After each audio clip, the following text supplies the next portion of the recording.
Hi అండి. అందరికీ నమస్కారం. ఈరోజు మీకోసం పెళ్లి చూపులు పార్ట్ 2 మరి కథలోకి వెళ్తే పొద్దున్నే లేచి కాఫీ తాగి చెల్లికి టిఫిన్ పెట్టి నేను రెడీ కాలేజ్‌కి వెళ్ళాను. రేపే రిహార్సల్స్ కాబట్టి ఎవరి ప్రాక్టీస్‌ల వాళ్ళు ముందుగానే కాలేజ్‌కొచ్చి బిజీగా ఉన్నారు. నా కళ్ళు భాను కోసం వెతుకుతున్నాయి. ఏంటి భాను కూడా ప్రాక్టీస్‌కి రావటం లేదా అని రకరకాల ఆలోచనలతో నించున్నాం. మధుసూదన్ అంటే మీరేనా అన్న పిలుపుతో పక్కకు తిరిగి చూస్తే ఓ కుర్రాడు.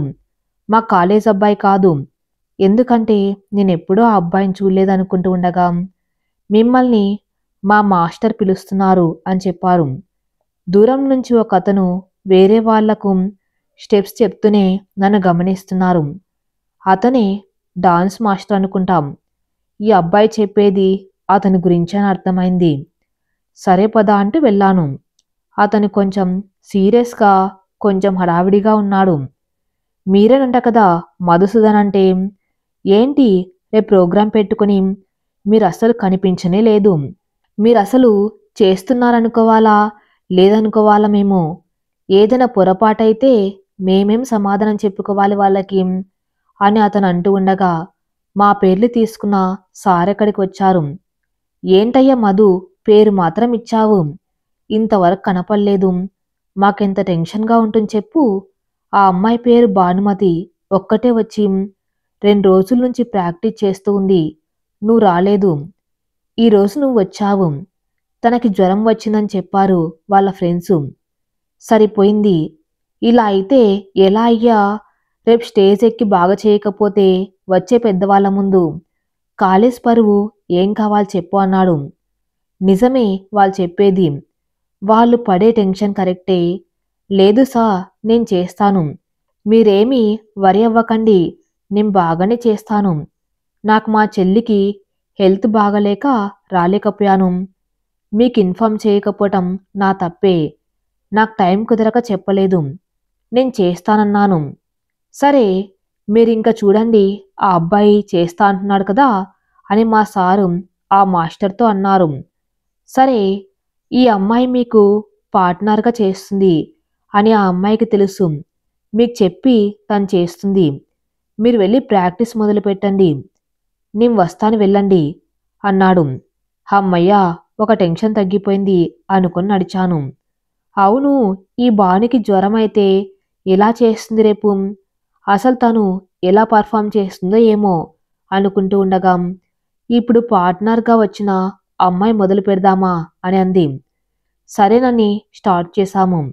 మధ్య మధ్యలో మాస్టర్ వచ్చి చూసి భంగిమలు కొన్ని చూపించి బాగానే చేస్తున్నావు అని చెప్పి మీకు నాట్యం చేయటం వచ్చు అన్న సంగతి మాకు తెలియక అంత కంగారు పడ్డామయ్యా అని సంతోషంగానే మాట్లాడి వెళ్ళారు.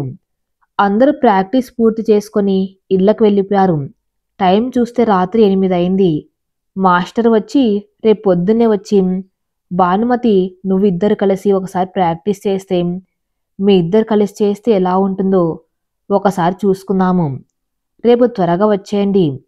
రేపు మధ్యాహ్నం వరకే మనం టైం ఉండేది. సాయంత్రం ఫంక్షన్ ఏర్పాట్లు ఉంటాయి. మీ చేతికి దొరకరు. అందుకని పొద్దున ఒకసారి ఇద్దరు కలిసి ప్రాక్టీస్ తప్పకుండా చేయాలన్నారు.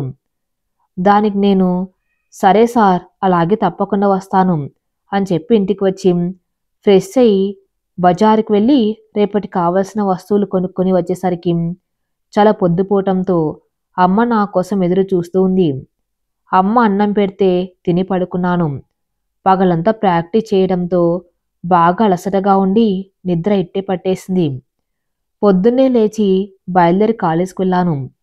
మా ఇంగ్లీష్ సార్ కనిపించి మధు ఒకసారి నువ్విలా రా అన్నాడు. ఏమైంది సార్? ఏంటి అని అడిగాను.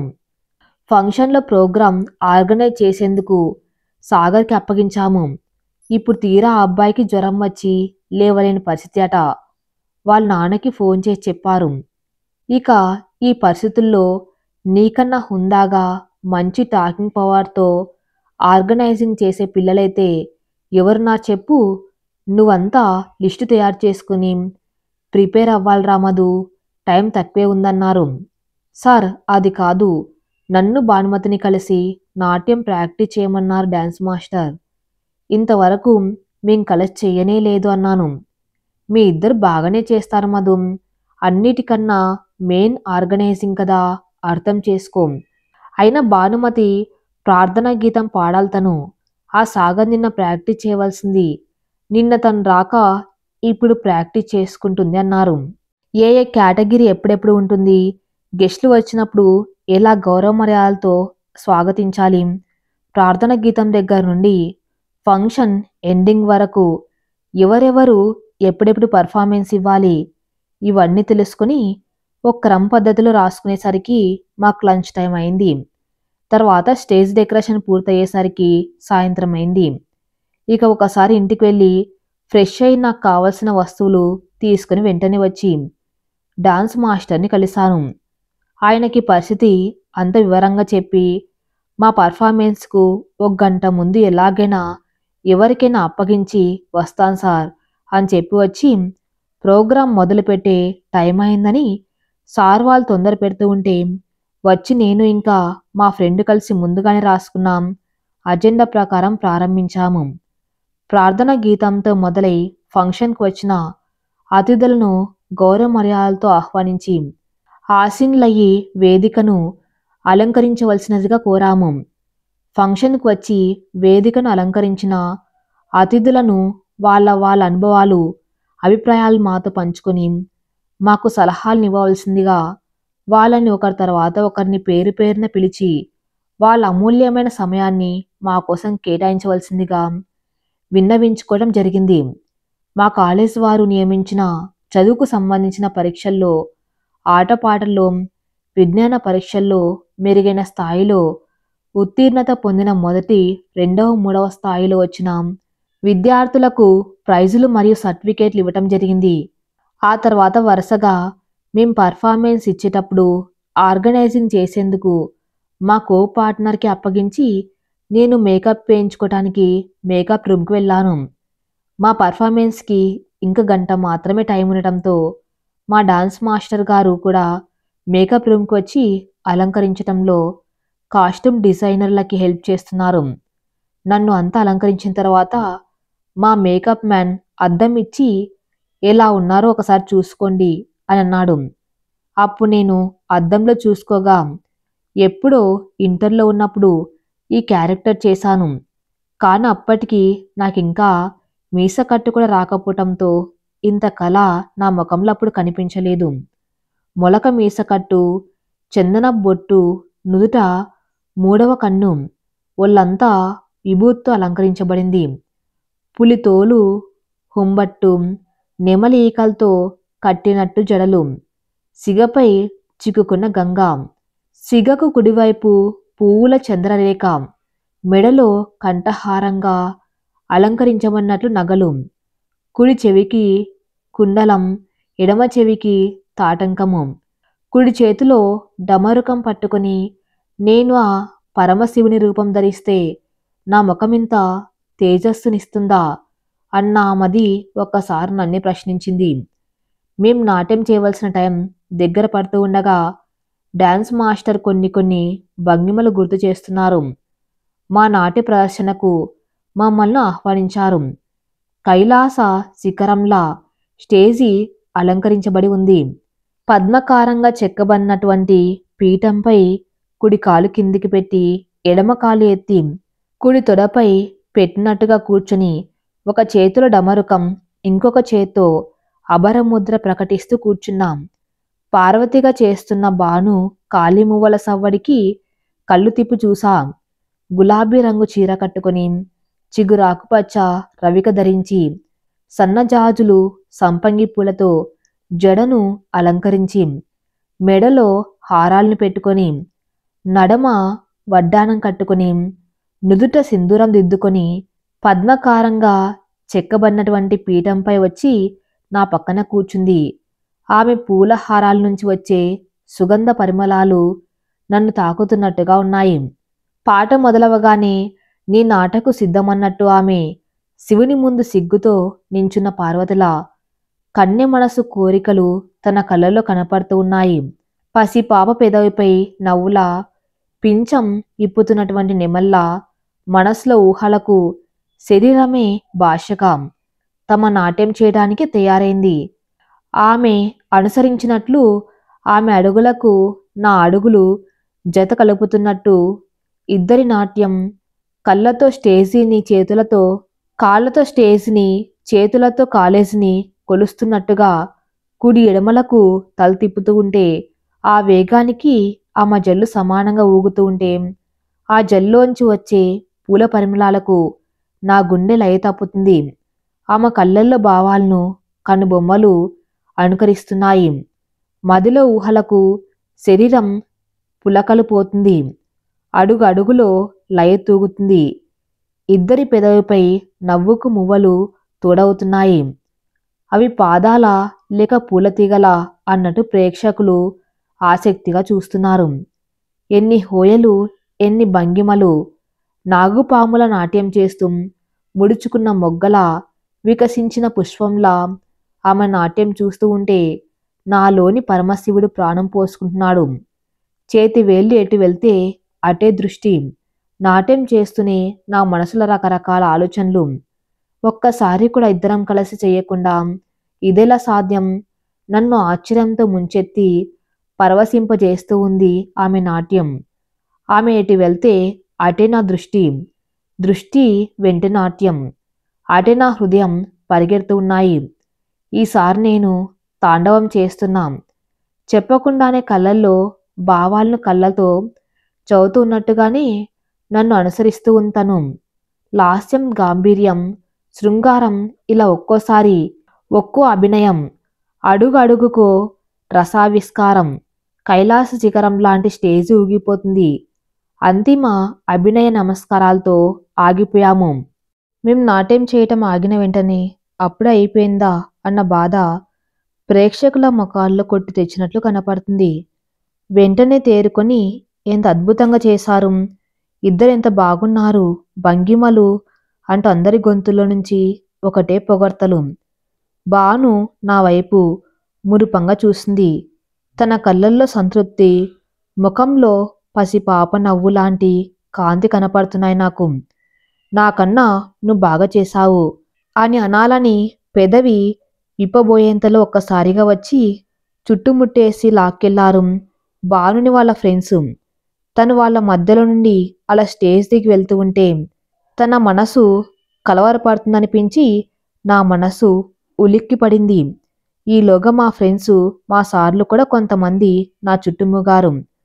ఒక్కొక్కరు ఒక్కో విధంగా పొగడ్తలతో ముంచెత్తున్నారు. మేకప్ తీసేసి వచ్చేపాటికి ఒక్కసారి పెద్దలంతా మళ్ళీ స్టేజ్ మీదకు వచ్చారు. వాళ్ళు మేము చేసిన నాట్యం గురించి చెప్తూ ఉంటే నాకు ఆనంద బాష్పాలు ఆగట్లేదు. ఇక ఫంక్షన్కి ముఖ్య అతిథిగా వచ్చిన మినిస్టర్ గారైతే నేను ఈరోజు ఒక ముఖ్యమైన మీటింగ్కి అటెండ్ అవ్వకుండా ఇక్కడికి వచ్చానని కొంచెం బాధగా ఉన్నది. కానీ ఇప్పుడు నాకు ఈ నాట్య ప్రదర్శన చూసిన తర్వాత అక్కడికి వెళ్ళి ఉంటే ఈ అద్భుతమైన ప్రదర్శన చూడడం మిస్ అయ్యేవాణ్ణి అని చెప్పేసరికి ఆయన నోటి నుంచి వచ్చిన అమూల్యమైన మాటలు విని నా ఒళ్ళు ఆనందంతో పులకరించిపోయింది. భాను పరిస్థితి అయినా అంతే ఉంటుంది అని అనుకున్నాం. అందరం కలిసి అతిథులందరికీ కృతజ్ఞతతో కూడిన వీడుకోలు చెప్పాము. ప్రిన్సిపాల్ సార్ పిలుస్తున్నారని మా ఫ్రెండ్ చెప్పటంతో వెళ్ళా. సార్ అయితే చాలా ఆనందంగా ఉన్నారు. రా మధు, నువ్వు మల్టీ టాలెంటెడ్ పర్సన్ అయ్యా, నీకు మంచి ఫ్యూచర్ ఉంది. నీలాగే భానుమతి కూడా ఈరోజు మన కాలేజ్లో ఇంత మంచి పర్ఫార్మెన్స్ ఇచ్చి చూసిన వాళ్ళందరి మనసులో ఆనందాన్ని నింపారు. అందుకే నీకు స్పెషల్గా థ్యాంక్స్ చెబుదామని పిలిచా అన్నారు. నాతో పాటు భానుని కూడా పిలిచి ఇద్దరితో కలిపి మాట్లాడి ఉంటే ఎంత బాగుండేది అన్న ఆలోచన నా మనసులో. ఇంతలో హెచ్ఓడి గారు మాట్లాడుతూ, పాపం భానుమతికి 3 రోజుల నుంచి జ్వరం సార్. ఇంత జ్వరంలో కూడా ఆ అమ్మాయి ఎలాంటి నీరసం ముఖంతో కనపడకుండా ఆనందంగా చేసింది సార్ అని చెప్పారు. మరి ఆ అమ్మాయిని ఇప్పుడైనా రెస్ట్ తీసుకోమని చెప్పారా అని ప్రిన్సిపల్ చెప్పారు. అవును సార్, సిక్ రూమ్లోకి తీసుకువెళ్లారు వాళ్ళ ఫ్రెండ్స్. నేను నాట్యం అయిపోగానే వాళ్ళ నాన్నగారికి ఫోన్ చేశాను. బహుశా వచ్చుంటారు, తీసుకువెళ్తారా అంటున్నారు. ఆ మాట విన్నా నేను ఓకే సా, నేను వెళ్తాను అని చెప్పి బయటికి వచ్చాను. ఏంటి బానుకి జ్వరమా? అంత జ్వరంలో పర్ఫార్మెన్స్ ఎలా సాధ్యం? ఎంత హుషారుగా చేసింది తను అనుకుంటూ సిక్ రూమ్ వైపు వెళ్తూ ఉంటే వాళ్ళ ఫ్రెండ్స్ ఇద్దరు అమ్మాయిలు ఎదురయ్యారు. ఏంటి మధు ఇలా వస్తున్నావు అని ఒక అమ్మాయి పలకరిస్తూ ఉంటే ఇంకొక అమ్మాయి, అబ్బా మధు, మీ ఇద్దరు నాట్యం చేశారు, ఎంత బాగుందో అంటుంది ఒక అమ్మాయి. సరే సరే, బాను ఉందా లోపల అని అడిగా. లేదు, ఇప్పుడే వాళ్ళ నాన్నగారు వచ్చి తీసుకెళ్లారు. తను వెళ్ళిన తర్వాతే మేమిలా వస్తున్నాము. అదిగో ఆ వెళ్ళే కారులోనే తను వెళ్తుందని ఇంకొక అమ్మాయి చెప్పింది. అటువైపు చూస్తే కారు కాలేజ్ గేట్ దాటి వెళ్ళిపోయింది. నా మనసంతా నిరాశ. ఇంతకు ముందులాగా తను ఫస్ట్ వచ్చినప్పుడు నాలో అసూయ ఉరకలేస్తూ ఉండేది. ఇప్పుడు తని పొగడ్తలతో ముంచెత్తాలనిపిస్తుంది. అంత జ్వరంతో తను పొద్దుటి నుంచి ప్రార్థనా గీతం ప్రాక్టీస్ చేసి మళ్ళీ పర్ఫార్మెన్స్ చేసి ఎలా సాధ్యం అని తనకు హ్యాట్సప్ చెప్పుకుంటూ నిలబడిపోయా. మా క్లాస్మేట్ వచ్చి అందరు వెళ్ళిపోయారు. టైం ఉదయం 6 అయిందిరా, మధు వెళ్దాం, నాకైతే నిద్ర వస్తుంది అన్నాడు. బయలుదేరి ఇంటికి వెళ్ళాం. ఇంటికి వెళ్ళి ఫ్రెష్ అయి కాఫీ తాగి పేపర్ చదువుకుంటున్నా. వసంత లేవకపోవటంతో గమనించి, ఇంకా జ్వరం తగ్గలేదా అమ్మా చెల్లికి అని అడిగితే, జ్వరం తగ్గింది నాన్న, బాగా నీరసంగా ఉంది, తను అందుకే పడుకొని ఉంటుంది. మరి నిన్న బాగానే హుషారుగా కనిపించింది కదా. అదా, నువ్వు కాలేజీకి తప్పకుండా వెళ్ళాలి కదా. తను నీరసంగా కనిపిస్తే నువ్వెక్కడ మనసంతా ఇక్కడే పెట్టుకుని అక్కడ సరిగా నీ పని చేసుకోలేకపోతావేమోనని లేచి లేని హుషారును తెచ్చుకొని నీకు కావలసిన వస్తువులు అందించింది. నువ్వు కాలేజీకి వెళ్ళగానే మళ్ళీ పడుకుంది. ఆడపిల్లైనా తనకు కూడా అన్నయ్య ఒక్కడే అప్పులు ఎలా తీరుస్తాడు అన్న ఆలోచన ఎక్కువైంది. ఎంత చెప్పినా వినకుండా ఆలోచిస్తూ బాధపడుతూ ఉంటుంది. నాకు తెలుసమ్మా, చెల్లి దీని గురించి ఆలోచిస్తూ ఉండి జ్వరం వచ్చేలా చేసుకుంది అని. నేనున్నాను కదమ్మా, ఉన్నంతలో నిన్ను చెల్లిని బాగా చూసుకుంటానమ్మా. తనెందుకమ్మా ఆలోచించి ఆరోగ్యం పాడు చేసుకునేది. సరేమ్మా, ఓ గ్లాస్ పాలు కాసివు, నేను చెల్లికి తాపి ఒకసారి ఎలా ఉందో కనుక్కుంటాను అన్నాను. అమ్మ కాచిన పాలు తీసుకువెళ్ళి వసంతను లేపి పాలు తాగించి మళ్ళీ పడుకొని రెస్ట్ తీసుకోమని చెప్పి వచ్చి కూర్చున్నాం. అవును, ఈరోజు పిల్లల్ని ట్యూషన్కి రమ్మని చెప్పాను, ఇంకా రాలేదేంటి అని అనుకుంటూ ఉండగా, పిల్లల్ని నేనే ఈరోజు ట్యూషన్కి రావద్దని చెప్పాను రామ్. 3 రోజుల నుండి రెస్ట్ లేకుండా తిరుగుతున్నావు. రాత్రైతే అస్సలు పడుకోలేదు. ఇప్పుడు టిఫిన్ చేసి పడుకో. నీ ఆరోగ్యం ముఖ్యం నాన్న మాకు అంది అమ్మ. టిఫిన్ చేసి పడుకున్నాను లేదో ఇట్టే నిద్ర పట్టేసింది. అమ్మ ఎవరితోనో మాట్లాడుతూ ఉంది. టక్కున మెలకు వచ్చి టైం చూస్తే సాయంత్రం 5 గంటలైంది. లేచి చూస్తే మామయ్య కాఫీ తాగుతూ అమ్మతో మాట్లాడుతూ ఉన్నాడు. నేను లేచి ముఖం కడుక్కొని వచ్చి మామయ్యను పలకరించి కూర్చున్నాం. అమ్మ నాకు కూడా కాఫీ తెచ్చింది. తాగుతుంటే మామయ్య చెప్తున్నాడు, నాకు అనుకున్న దానికంటే ఎక్కువే అందాయిరా డబ్బులు. మొత్తం నా దగ్గరే 50,000 రేపు వెళ్ళి షావుకారికి ఇచ్చేసి వద్దాము అంటున్నాడు. అలాగే మామయ్య, నీ మిగతావి కూడా కలిపి పెట్టి ఉంచుతాను అన్నాను. భోజనం చేసి పడుకున్నాం. పాపం భానుకి జ్వరం ఎలా ఉందో. అసలు వాళ్ళదే ఊరు, తను ఎక్కడి నుంచి వస్తుంది రోజు కాలేజ్కి, వాళ్ళ ఇల్లు ఎక్కడా. ఇన్ని రోజుల నుండి ఇద్దరం ఒకే క్లాస్లో ఉన్నాం. తనతో మాట్లాడింది 2 సార్లే. నాకప్పుడు బాగా తనంటే అసూయగా ఉండేది. అసలు ఓర్వలేకపోయేవాణ్ణి. గుర్తు వస్తూ ఉంటే నా మీద నాకే కోపం వస్తుంది. అలాంటిది ఇప్పుడు తనతో మాట్లాడడానికి అసలు అవకాశమే దొరకటం లేదు. తనతో ఎలా మాట్లాడాలి? మనస్ఫూర్తిగా తన ప్రతిభ గురించి తనని అభినందిస్తూ మాట్లాడాలి. అవును, ఇదంతా బుజ్జితో చెప్పాలి అని బుజ్జికి ఫోన్ చేస్తే తీయట్లేదు. ఏంటి బుజ్జి కూడా ఫోన్ తీయట్లేదు? అసలు ఎలా? నా మనసులా లేదు. తనతో మాట్లాడాలి అని ఎందుకు అనిపిస్తుంది నాకు? తనతో ఫ్రెండ్షిప్ చేయాలనిపిస్తుంది. కాదు, ఫ్రెండ్షిప్ మాత్రమే కాదు, నా మనసులో ఏదో అలజడి. అది ఇప్పటిది కాదు. తను మొదట్లో పరిచయమైనప్పటి నుండి ఉండేదే కానీ నీ పురుషాధిక్యత కనపడాలన్న భావం నాలో బలంగా ఉండి తన గెలుపు నాకు నచ్చేది కాదు. ఇప్పుడు తనే గుర్తుకు వస్తుంది. తనతో మాట్లాడాలనిపిస్తుంది. తనతో మాట్లాడకపోతే ఉండలేననిపిస్తుంది. ఏంటిదంతా? తన్ని నేను ఇష్టపడుతున్నానా అంటే ప్రేమిస్తున్నానా? అవును, నా మనసులో కలిగే అలజడికి ఒక సుష్టత ఏర్పడింది. ఇది ప్రేమే. నాకు తనంటే ప్రాణం. కాదు, ప్రాణమిచ్చేంత ప్రేమ. అవును, నాకు అర్థమవుతుంది. తన కళ్ళల్లో ఆ ఆకర్షణ నా మదిలో ప్రేమగా గుండు పిండలతో గుచ్చుకున్నట్టు తన నా కళ్ళ ముందే నించొని ఉన్నట్టు అనిపిస్తుంది నాకు. తను నాతో కలిసి నాట్యం చేస్తూ ఉంటే, నా ఎదలో ఒదిగి అడుగులు వేస్తూ ఉంటే, శివుని శరీరంలో సగ భాగమైపోయిన పార్వతీదేవిలా అనిపించింది నాకు. తన మనసులో ఏముందో నాకు తెలియదు. కానీ తన కళ్ళల్లో భావాలు మాత్రం నా మనసును మెలిపెడుతూ ఉన్నాయి. ఆ కళ్ళకు ఈ మనసుకు ముడిపడనుందా?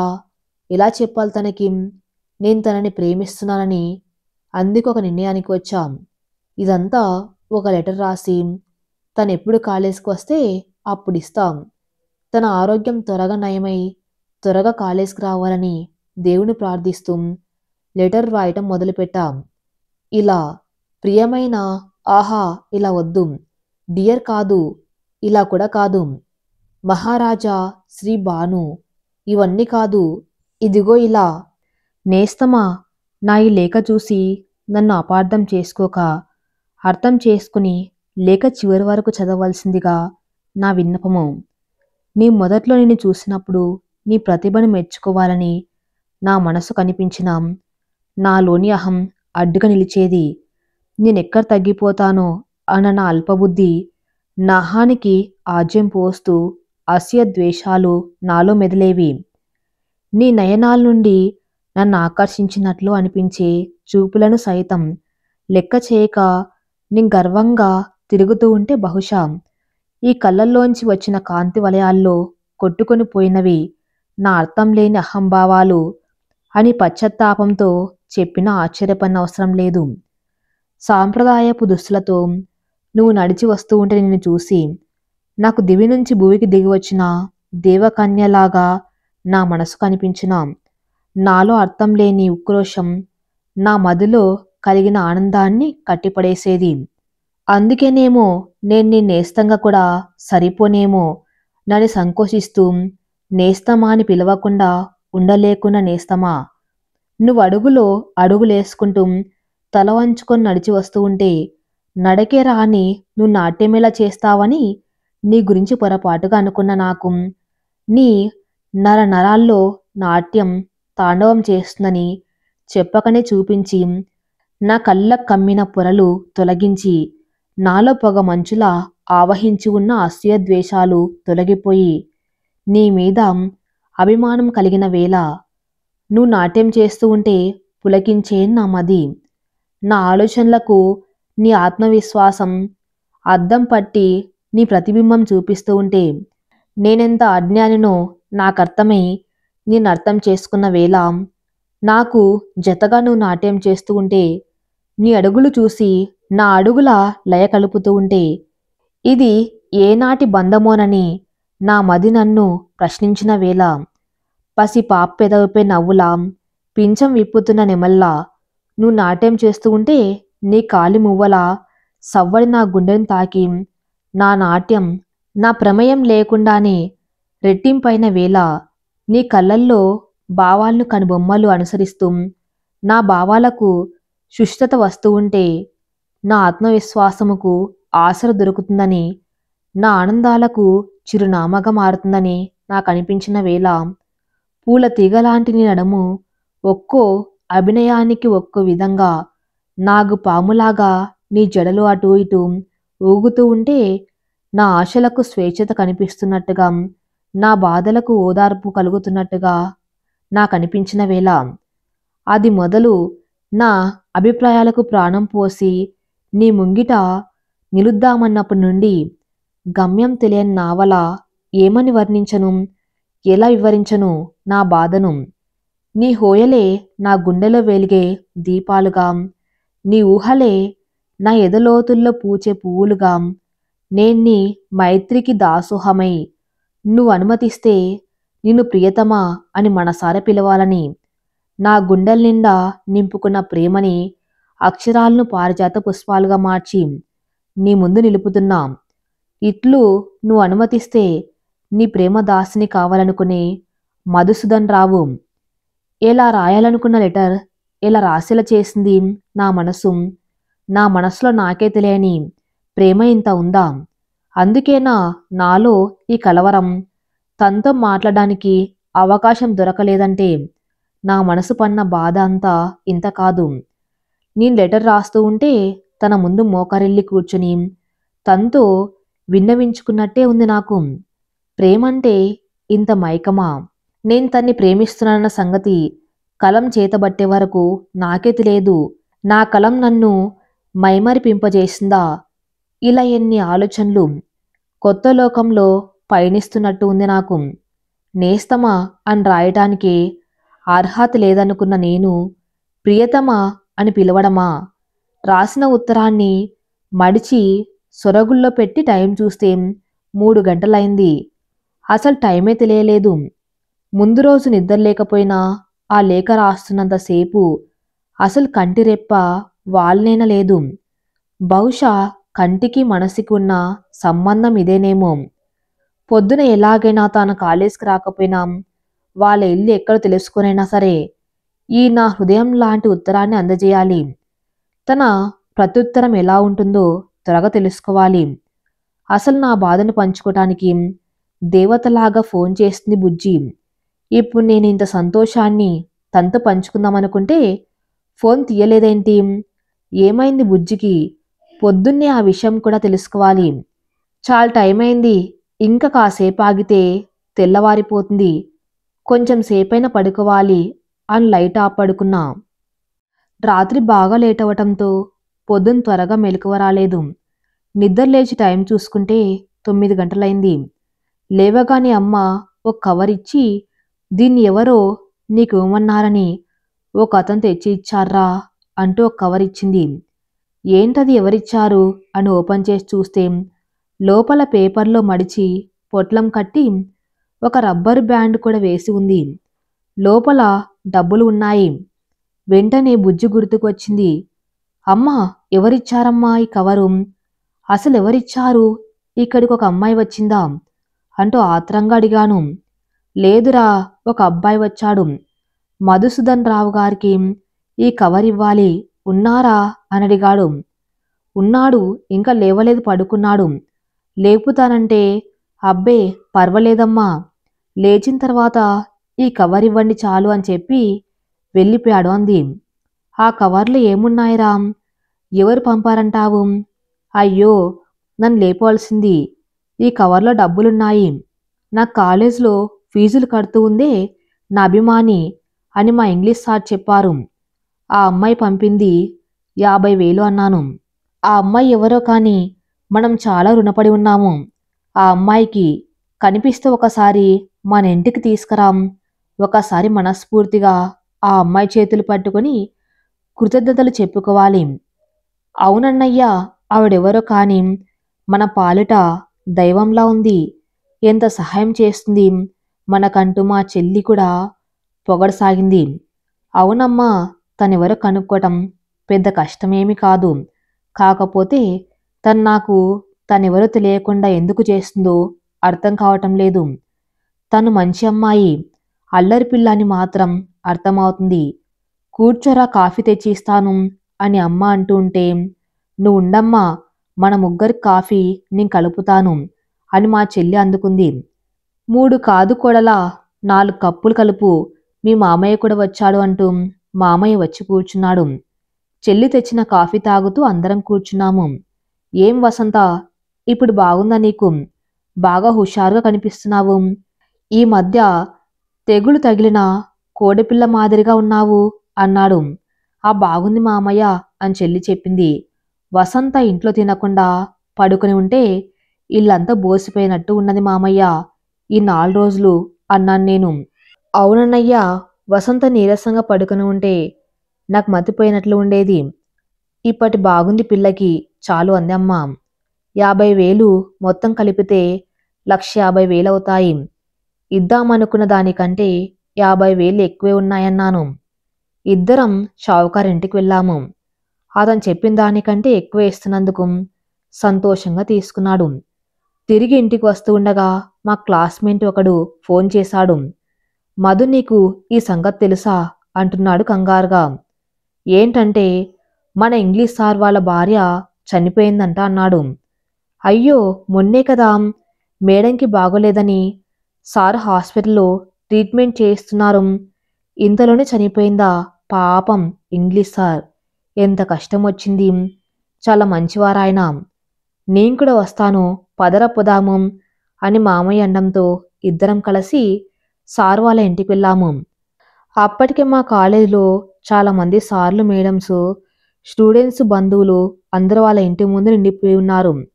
పాపం సార్ చిన్న పిల్లల్లా విలవిల్లాడిపోతున్నాడు. పక్కనే ప్రిన్సిపల్ సార్ ఉండి ఓదార్చడానికి ప్రయత్నిస్తున్నాడు.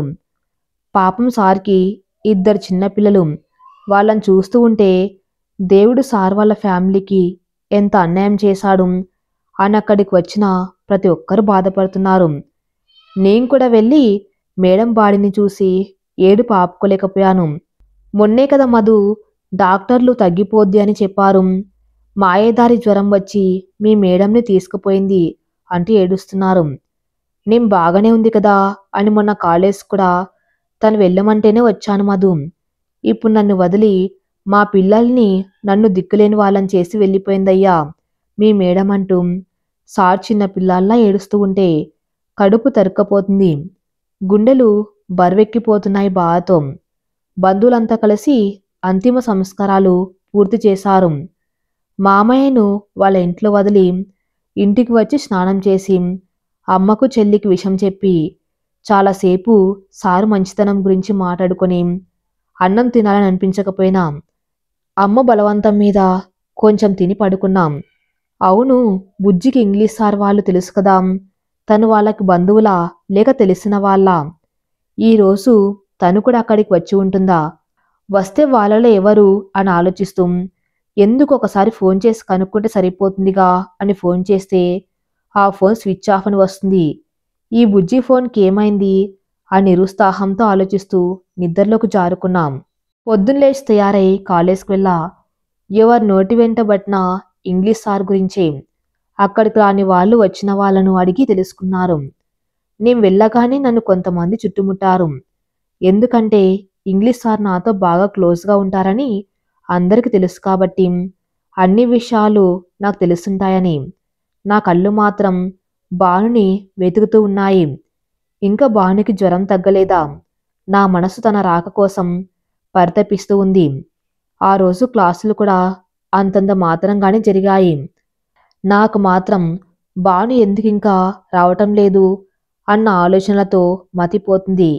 ఒక పక్క ఎగ్జామ్స్ టైం దగ్గర పడుతుంది. నేనిక ఊరికి ఆలోచిస్తూ ఉండటం, సమయం వృధా చేసుకోవటం దండగనిపించింది. నేను ఏదో ఒక విధంగా భాను గురించి తెలుసుకోవాలి. క్లాస్ వదిలి బయటకు వచ్చేటప్పుడు ముందుగా వెళ్తున్న భాను ఫ్రెండ్స్ దగ్గరకు స్పీడ్గా నడుచుకుంటూ వెళ్ళి, ఏంటి రోజు కూడా భాను రాలేదు అంటే ఇంకా జ్వరం తగ్గలేదా అని అడిగాను. దానికి వాళ్ళు, అదే మాకు అర్థం కావటం లేదు. ఈరోజు కాలేజ్కి వస్తుందని అనుకున్నాము, కానీ ఇక్కడికి వచ్చిన తర్వాత చూస్తే రాలేదు అన్నారు. పోనీ తన ఇల్లు ఎక్కడ మీకు తెలుసా అని అడిగేంతలో, చూడవే ప్రిన్సిపల్ సార్ వస్తున్నారు, వెళ్దాంరా అంటూ ఇంకొక అమ్మాయి ఈ అమ్మాయిని లాక్కొని పోయింది. ఇక చేసేదేమీ లేక ప్రిన్సిపల్ గారికి గుడ్ ఈవినింగ్ సార్ అని చెప్పి ఇంటి దారి పట్టాం. ఇంటికి అలా వచ్చానో లేదో మామయ్య దగ్గర నుండి ఫోన్ వచ్చింది. మాట్లాడేది మామయ్య కొడుకు శంకర్. బావా, ఒకసారి త్వరగా హాస్పిటల్కి రమ్మని. ఏం జరిగింది శంకర్? ఎందుకు హాస్పిటల్కి? ఎవరికి ఏమైంది? మామయ్యకి ఆరోగ్యం బాగోలేదా అన్నాను. నాన్న కాదు బావా, చెల్లి నిద్ర మాత్రలు మింగిందన్నాడు. అవునా, వస్తున్నాంటూ అమ్మ వాళ్ళకు చెప్తే టెన్షన్ పడతారని మళ్ళీ వస్తానని చెప్పి హాస్పిటల్కి వెళ్ళాం. అక్కడ మామయ్య నిరుత్సాహంగా కూలబడిపోయి ఉన్నాడు.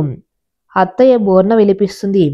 లోపల డాక్టర్లు చూస్తున్నారు బావా అని చెప్పాడు శంకర్. ఏం జరిగిందని శంకర్ని అడిగాను. ఈరోజు త్వరగా అంటే మధ్యాహ్నమే ఇంటికి వచ్చేసిందట. ఏమైందని అమ్మ అడిగితే తలనొప్పిగా ఉంది పడుకుంటాను అని చెప్పిందట. ఒక గంట తర్వాత అమ్మ వెళ్ళి చూస్తే నోట్లో నురగ వస్తు కనిపించిందట అని చెప్పాడు. మా మామయ్యకు 2 పిల్లలు, ఒక అబ్బాయి శంకరం. చిన్నప్పటి నుండి మామయ్యకు పొలం పనుల్లో బాగా సహాయపడుతూ లోన్లో ఒక ట్రాక్టర్ తీసుకొని అందరి పొలాల్లో సేద్యం చేస్తూ ఉంటాడు. ఇక ఈమె మామయ్య కూతురు లీలా. తను కూడా ఇంటర్ వరకు చదివి ఫెయిల్ అవ్వటంతో ఇంటి దగ్గరే ఉంటూ అత్తయ్యకు సహాయంగా ఉంటూ ఖాళీ టైంలో కుట్టు మిషన్ నేర్చుకునేందుకు 2 వీధుల అవతల ఉన్న కుట్టు సెంటర్కి వెళ్ళి వచ్చేది. ఈలోగా డాక్టర్కు వచ్చి ఆమె ప్రాణాలకు ప్రమాదం లేదు, 2 రోజులు హాస్పిటల్లోనే ఉంచి తర్వాత ఇంటికి తీసుకుని వెళ్ళండి అని చెప్పారు. ఈ మందులు తీసుకురండి అని డాక్టర్ చెప్పడంతో నేను పక్కనే ఉన్న మందుల షాప్కి వెళ్ళాను. మందుల స్క్రిప్ట్స్ ఇచ్చి అటువైపుకు తిరిగి నించుని ఉన్నా. నా వెనకే ఒక వెహికల్ ఆగినట్టు అనిపించి వెంటనే మెడికల్ షాప్లో కుర్రాడు ఏంటి యాక్సిడెంటా అన్నాడు. అటువైపు తిరిగి చూసా, అది అంబులెన్సు. 108 హడావిడిగా హాస్పిటల్ లోపలికి తీసుకువెళ్లారు పేషెంట్ని. ఎక్కడి నుంచి ఎవరో తెలియదు, జనం అప్పటికప్పుడు గుంపులు గుంపులుగా వచ్చేశారు. అమ్మాయికేం కాదంట, వాళ్ళమ్మ బతికేటట్టు లేదు, వాళ్ళ నాన్న కాలుపోయాట అని అనుకుంటూ ఉన్నారందరూ. అయ్యో, ఆ అమ్మాయి ఎవరో తెలియకపోయినా నా హృదయం చలించిపోయింది. హాస్పిటల్ ఆవరణమంతా రోదనలతో కిక్కిరిసిపోయింది. ఇంతమంది బంధువులున్నా లేక ఆప్తులున్నా ఆ కుటుంబం ఎవరిదో అనుకుంటూ ఉండగానే మళ్ళీ వెహికల్స్ ఇక్కడి నుంచి సిటీకి తీసుకెళ్లారట. ఆమె బతకదు, అతన్ని వెంటనే సిటీలో పెద్ద హాస్పిటల్లో చేర్పించాలి అని చెప్పారని డాక్టర్ వాళ్ళను బయటకు తీసుకొస్తున్నారు. కొంతమంది వాళ్ళు ఈ అమ్మాయి గురించి అయితే చెప్పుకున్నారు. ఆ అమ్మాయిని పట్టుకోలేకపోతున్నారు. ఆ అమ్మాయి అంతా అల్లాడిపోతుంది.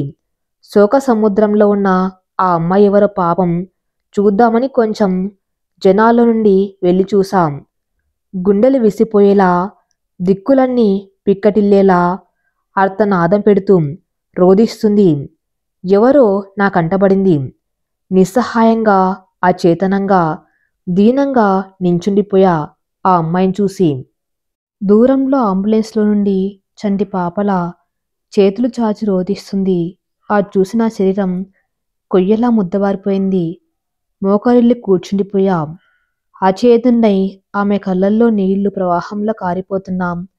గొంతులో తడి అన్నదే లేక రోదిస్తూ ఉంటే తెప్పరిల్లుకొని పైకి లేచి దగ్గరకు పోయి ఇంకోసారి నా కళ్ళను నమ్మలేక ఆమె కాకపోతే బాగుండని దేవుని ప్రార్థించి మరి చూసా ఆమె వైపు. అబ్బా, ఆమె ఎవరో కాదు, భానుమతి.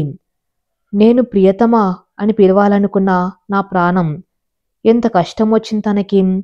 పసి పాపలా తను రోదిస్తూ ఉంటే దగ్గరకు తీసుకుని ఓదార్చాలని అనిపిస్తుంది నాకు. తన చుట్టూ ఆడవాళ్ళు మనసారా ఏడవటానికి కూడా తనకు స్వాతంత్రం లేనట్టు. ఏడవద్దు అని చెప్పే బంధుజనం తన చుట్టూ ఈగల్లా. మరోసారి దేవుడు నా అనుకున్న వాళ్లకు ద్రోహం చేశాడు అని అనుకుంటున్నానే కానీ ముందుకు వెళ్ళలేకున్నా అంబులెన్స్ కదిలిపోతుంది. అక్కడున్న వారంతా నేను ఆలోచనలో ఉండగానే వెళ్ళిపోయారు. నేను తప్ప ఒక్కరు లేరక్కడ. ఏం చేయాలో తోచక అలాగే ఉన్నా. అప్పుడు అనిపిస్తుంది నాకు, అయ్యో, అంతమంది ఉన్నారు, అసలు వాళ్ళెవరు అని ఒక్కరైనా అడగలేదు నేను. ఏంటిది, అసలు నేను మనిషినేనా? నేనెందుకు నిలబడిపోయాను? నేను కూడా వాళ్ళతో వెళ్ళవచ్చు కదా. ఇప్పుడు వాళ్ళు సిటీలో ఏ హాస్పిటల్కి వెళ్ళి ఉంటారు? వాళ్ళమ్మ అయ్యో పాపం, తల్లి చనిపోబోతుందని తెలిసి తను ఎంత బాధపడుతుందనుకుంటూ గబా గబా వెళ్ళి మెడికల్ షాప్ అతన్ని అడిగా. అతని పేరు మాత్రం పరందామయ్య అని మాత్రం ప్రిస్క్రిప్షన్లో ఉంది. మేమెప్పుడు వాళ్ళని చూడలేదు అని చెప్పాడు. ఈలోగా మా శంకర్ వచ్చాడు. బావా, ఇక్కడున్నావా? లోపల నువ్వు రాబావా చెప్తాను అంటూ కంగారుగా తీసుకెళ్లాడు. ఏమైంది శంకర్, ఎందుకీ కంగారు అని అడగ్గా నాన్న తనకు దెబ్బ తగిలి కుట్లు వేశారన్నాడు. ఏమైంది మామయ్యకి? దెబ్బ ఎందుకు తగిలింది? నాన్న తల గోడకేసుకుని కొట్టుకున్నాడు అని అన్నాడు. అదేంటి శంకర్ అని అడగ్గా చెల్లి చేసిన పనికి అన్నాడు. బానే ఉంది కదా లీలకి, ఇవిగో మందులు కూడా తీసుకున్నాను, నాకక్కడ లేట్ అయింది అన్నాను దానికి. మందులు కాదు బాబు, విషయం ఇచ్చి మేం కూడా కాస్త పుచ్చుకోవాలి అంది అత్తయ్య. ఏమైంది అత్తయ్య, అసలెందుకు మీరంతా ఇలా మాట్లాడుతున్నారు? నాకు చెప్పకూడదా అని అడిగా. అయ్యో, నీకు తెలియకూడని రహస్యాలు ఏముంటాయి మధు అని అత్తయ్య చెప్పసాగింది. డాక్టర్ నన్ను లోపలికి పిలిచి, మీ అమ్మాయి ప్రాణం ఒక్కటే కాదు క్షేమంగా ఉండేది, 2 ప్రాణాలు క్షేమంగా ఉన్నాయి అని చెప్పాడు. దానికిప్పుడు 4వ నెల బాబు అని చెప్పి బావురుమంది. అయ్యో భగవంతుడా, ఇదేంటి ఇలా చేసింది లీలా? అయినా మామయ్యకి ఎలా ఉంది ఇప్పుడు అని అడిగితే, పర్వాలేదు, ఇంటికి తీసుకెళ్ళమని చెప్పారు. లీలను కూడా ఇంటికి తీసుకెళ్ళిపోదామని.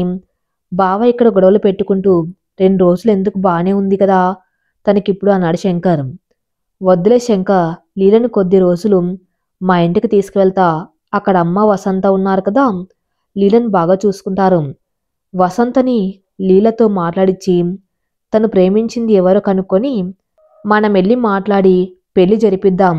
మీ ఇంటికి తీసుకెళ్ళిన మామయ్య బీపీ ఎక్కువ తెచ్చుకుంటాడు, కొద్ది రోజులు పోయాక వస్తుందిలని చెప్పి లీలని మా ఇంటికి తీసుకుని వచ్చాం. మామయ్య వాళ్ళు శంకర్తో వాళ్ళ ఇంటికెళ్లారు. ఇంటికెళ్ళి అమ్మతో విషయం చెప్పి, ఇప్పుడే లీలనేం అడగవద్దని, తన్ని బాగా చూసుకోమని చెప్పి స్నానం చేసి వసంతని అడిగి కాఫీ కలిపించుకొని తాగబోతూ ఉంటే గుర్తుకొచ్చింది బాను. పాపం ఎలా ఉందో తను అని తలుచుకుంటూ ఉంటే కాఫీ కూడా మింగుడు పడ్డం లేదు. నేను బాధపడ్డం చూసి, అమ్మ ఏంట్రా, మామయ్య గురించేనా ఆలోచించేది అని అడిగింది. కాదమ్మా, అమ్మ మా కాలేజీలో మా క్లాస్లో ఒక అమ్మాయి, అదే ఆ రోజు నాతో డ్యాన్స్ చేసిందే ఆ అమ్మాయి. వాళ్ళు కారుకు యాక్సిడెంట్ జరిగి వాళ్ళమ్మ ఆఖరి క్షణాల్లో వాళ్ళ నాన్నకు కాళ్ళు 2 పోయాయటమ్మా. పాపం ఆ అమ్మాయిని చూస్తుంటే నాకు ప్రాణం విలవిల్లాడిపోయిందమ్మా అంటూ అమ్మ ఒళ్ళు తలపెట్టి బోరున చిన్నపిల్లల్లా ఏడ్చేశా. ఆ రోజు అలా దూరమైన బాను ఈరోజు ఇలా చూస్తాననుకోలేదు. ఫోన్ రింగ్ అవ్వటంతో ఆలోచనలోంచి బయటకు వచ్చాం. చూస్తే ఎవరిదో కొత్త నెంబర్. ఆన్సర్ చేసి చూసాం. అవతల నుండి ఎవరో ఆడగొంతు హలో అంటున్నారు. నేను కూడా హలో ఎవరన్నా. హలో అంకుల్, నీ మధుమిత. అంకుల్, ఒకసారి మీరు అర్జెంటుగా మా ఇంటికి రాగలరా అంటుంది. కంగారుగా నేనా, ఇప్పుడా, ఎందుకమ్మా, గోపిని పంపమంటావా అని అన్నాను. అది గోపి ఇక్కడే ఉన్నాడు అంకుల్, ప్లీజ్ మీరు రండి ఒకసారి. అలాగేనమ్మా, వస్తున్నాని. ఎందుకు హడావిడిగా నన్ను రమ్మంటుంది మధుమిత? కట్న కానుకల విషయంలో ఏమైనా మాటలు కుదరలేదా?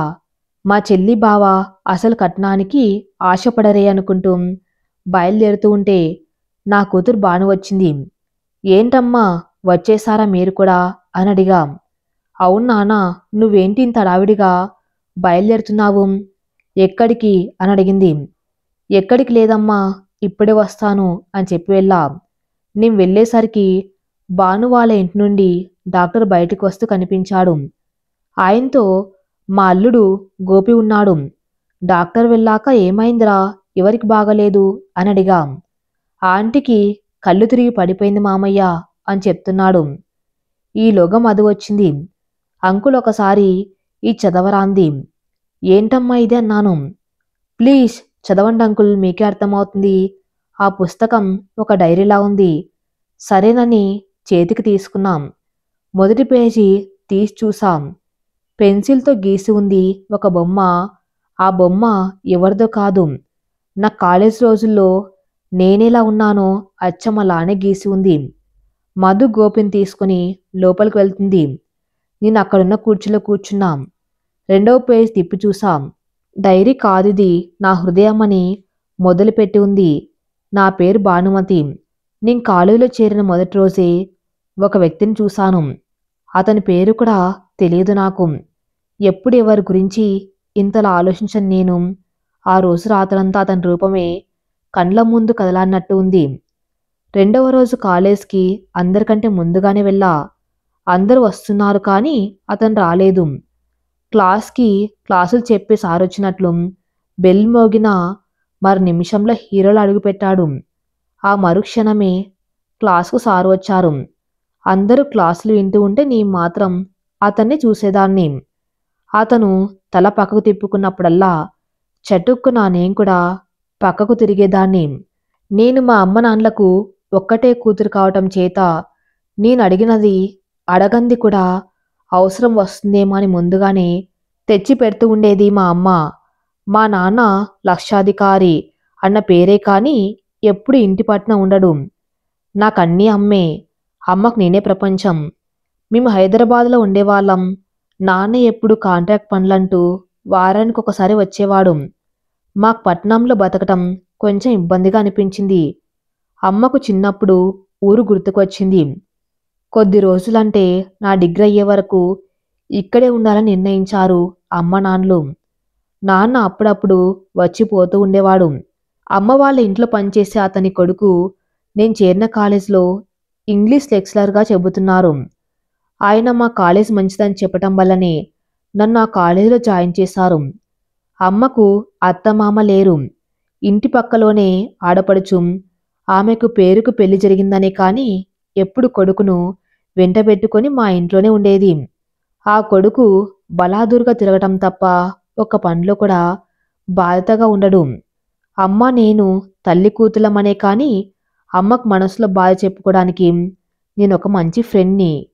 అమ్మ ఈ 3 సంవత్సరాలైనా ప్రశాంతంగా ఉంటుందని ఆలోచించి నాన్ను ఒప్పించి ఊర్లో ఉంటూ రోజు కాలేజీకి వస్తున్నాం. నీ మంచి ర్యాంక్ స్టూడెంట్ని. మొదటి వీక్లీ టెస్ట్లో నేను ఫస్ట్ వచ్చాను. కానీ నాతో పాటు అతనికి కూడా వచ్చింది.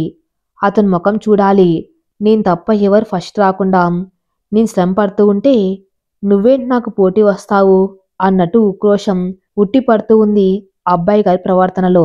మరి తర్వాత ఏం జరగబోతుందో నెక్స్ట్ ఎపిసోడ్లో చూద్దాం. నెక్స్ట్ పార్ట్ కోసం నా ఛానల్ని ఫాలో అవుతూ ఉండండి. Thank you for listening.